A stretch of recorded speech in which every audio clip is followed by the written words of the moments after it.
Gastón Bañat, que como decíamos ha tenido la amabilidad de venir a charlar un ratito sobre cuestiones relativas a los jubilados y a los futuros jubilados probablemente también.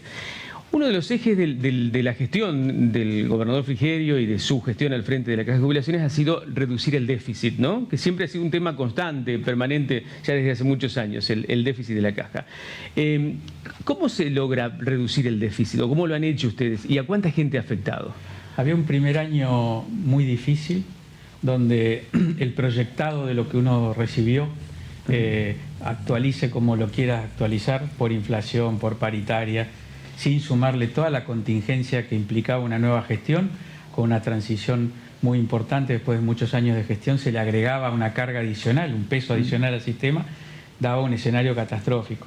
O sea, daba un escenario que era insostenible y que, bueno, con un diagnóstico bueno que tuvimos y la decisión política del gobernador, se encaró desde el primer minuto. Acá lo que el gran desafío era evitar ese colapso que daban los números, la proyección de un año difícil que arrancó con unas paritarias anualizadas de más del 200%, o sea, era una carga que el sistema ya venía sobrecargado, y si se le agregábamos todo eso iba a ser insostenible. Entonces se empezó a aplicar una estrategia integral con muchísimos puntos que tiene que ver con controlar el gasto y tratar de aumentar los recursos. O sea, la cuenta es la misma de siempre, ¿no es cierto?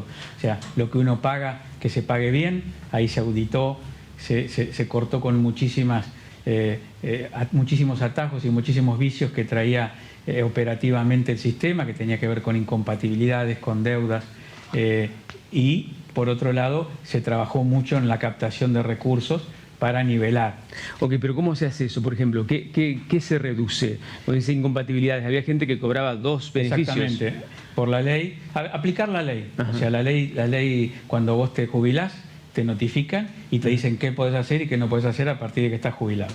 Entonces, volver a aportar, o sea, volver a estar en actividad aportando no se podía.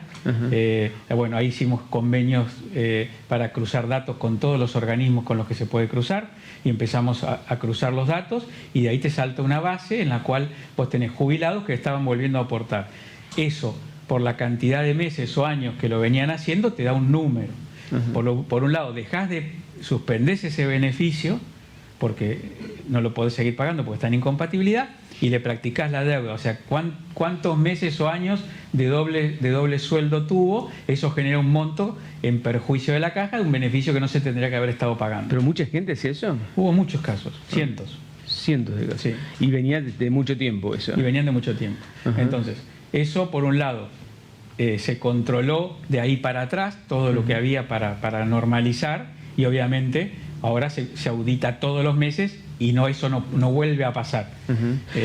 Un tema polémico, me acuerdo, que fue el de las pensionadas que se volvieron a callar. Hay una auditoría que tiene que ver con el estado civil de las pensiones que uno otorga. O sea, uno cobra una pensión en calidad de viudo o viuda, o hijo discapacitado que estaba a cargo y no se puede valer por sí mismo. Bueno, el estado civil de esas personas nunca se había vuelto a controlar. O sea, vos no te podés volver a casar porque dejás de ser viuda o viudo. Entonces, si volvías a contraer, a formalizar una relación, perdés el beneficio. Bueno, ahí estamos en un trabajo con el registro civil, también cuerpo a cuerpo, caso por caso.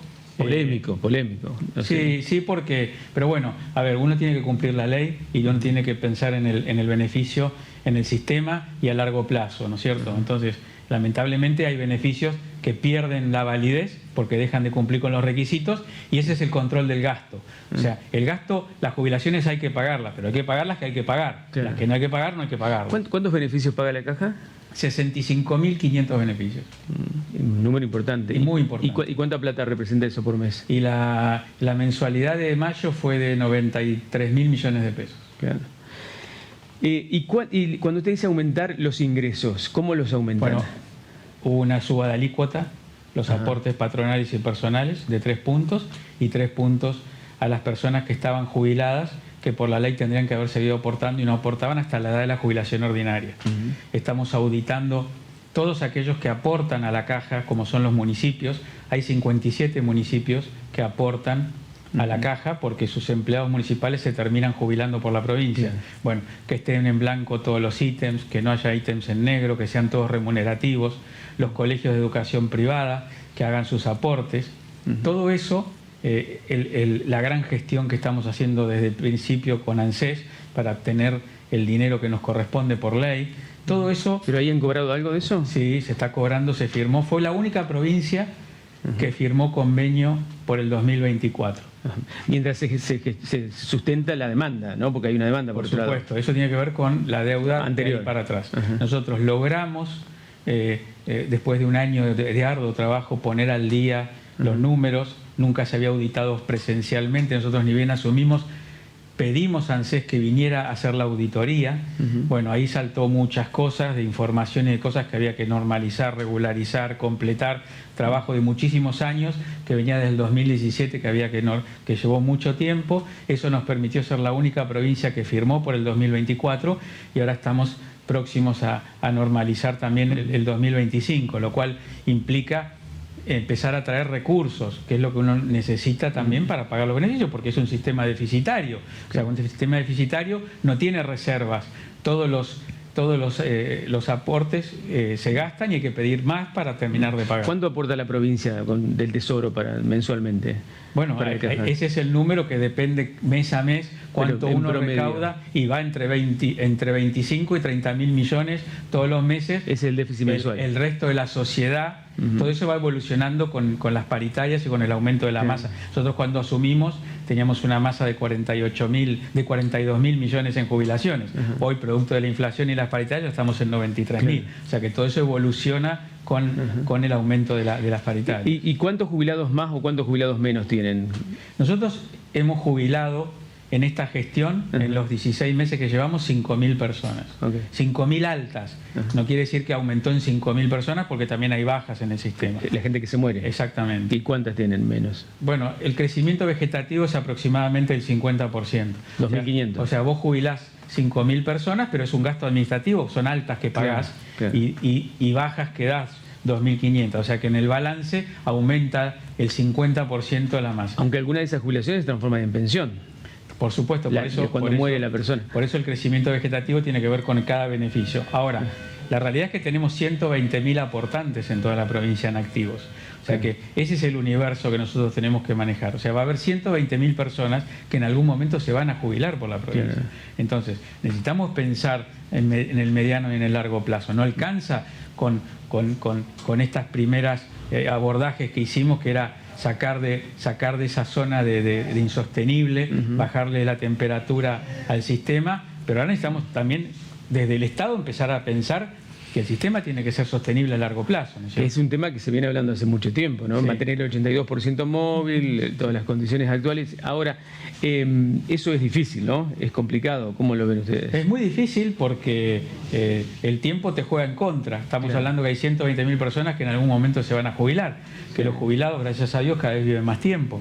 Entonces, hay que asumir la realidad. La transparencia fue otro de los temas fundamentales. Empezamos a mostrar los datos, empezamos a transparentar y que los empleados, los gremios, el periodismo, la gente conozca de qué estábamos hablando, porque si no eran números gigantescos a final de año. Porque además no es un tema local, exclusivamente local, es un tema que se discute en el mundo entero, mundial, ¿no? Ha habido protestas en Francia, en muchos lugares, porque se ha pretendido, bueno, acá en Uruguay, por ejemplo, ha pretendido, en algunos casos ha logrado aumentar la edad jubilatoria, ¿no? Extender un poco la cosa. ¿Usted cree que ese es un camino? Acá el punto más importante que tenemos en ese contexto en Entre Ríos es el tamaño del Estado. En otros lados el tamaño del Estado no es tan grande como en Entre Ríos. En Santa Fe el Estado no representa el 50% de la torta como es acá en Entre Ríos. Entonces a nosotros nos repercute mucho más.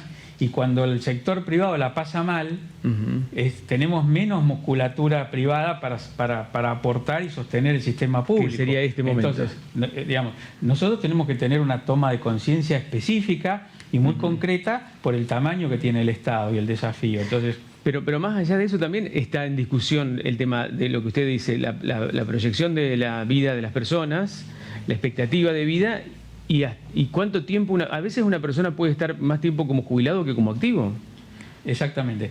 Todo eso está siempre en tela de juicio y son de las cosas que uno tiene que ir viendo y tenemos que tomar conciencia y consenso para ver qué se modifican. Hay medidas de estas que se toman que tienen impacto de corto plazo, como las que hemos tomado nosotros el año pasado, para poder sostener y bajarle la temperatura, y hay otras que van a tener impacto muy a largo plazo. Pero hay una realidad. Nosotros tenemos que saber que hay 120.000 personas que en algún momento se van a jubilar. Y el Estado tiende a achicarse, o sea, no es que se van a reponer constantemente. Con lo cual tenemos que asumir esas variables y actuar en consecuencia. O sea, ¿Hoy la relación sigue siendo 3-1 los aportantes? No. Tendría que haber sido 3-1, o por lo menos de 2,5 para arriba, y hoy estamos en 1,86. Ese es un dato clave. ¿Por qué? Porque hay escalafones, por ejemplo, de grandes daños que se hicieron al sistema, como el bancario y el de energía. Nosotros tenemos 2.000 jubilados, entre los jubilados del EPRE y de los bancos, sí, que la provincia se hace cargo de esas 2.000 jubilaciones, que son más de 4.000 millones de pesos por mes, y no hay ningún aportante, porque cuando se privatizaron esas empresas, todos los activos pasaron a aportar a Nación. Entonces, imagínate 20 años... O sea, déjeme entender esto. Sí. Los trabajadores del Banco Entre Ríos aportan a la Nación, sí, y se jubilan por la Caja de Entre Ríos. Se jubilaron todos los que eran cuando se privatizó, todos los que eran empleados del banco que la Caja Otorgante les daba Entre Ríos se jubilaron por Entre Ríos. Digamos que eso estaba dentro de la ley. Claro. Pero lo que no se previó, que se prevé con una reserva actuarial cuando haces eso, es que automáticamente todos los activos empezaban a aportar en ANSES. Entonces vos tenías que seguir pagando esas jubilaciones y no tenías ingresos. Entonces, ¿y eso no se puede modificar? Bueno, estamos trabajando para volver a traerlos, a afiliarlos a la provincia. ¿Cómo hicieron con lo de Luz y Fuerza? Es el mismo caso.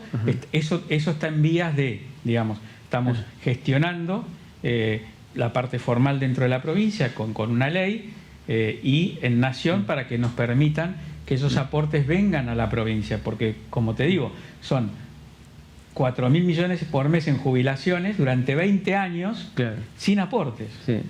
Es un tema complejísimo, indudablemente, y da mucho para hablar. Una línea más, porque está ya mandando un móvil, pero el motivo original de esta charla era la situación de los jubilados que se endeudan con las mutuales, porque es un tema preocupante por los números que hemos visto. Perfecto. Nosotros ahí, digamos, tenemos un rol meramente administrativo por códigos de descuento que vienen de antaño.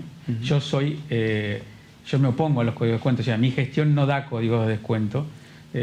Respeta los que están dados porque legalmente hay que respetarlos y hay que descontarlos. Entonces, sí se ha notado estos últimos 4 o 5 meses una expansión del crédito muy importante, se ha duplicado y hasta triplicado. Eso quiere decir que hay una oferta de crédito y una necesidad.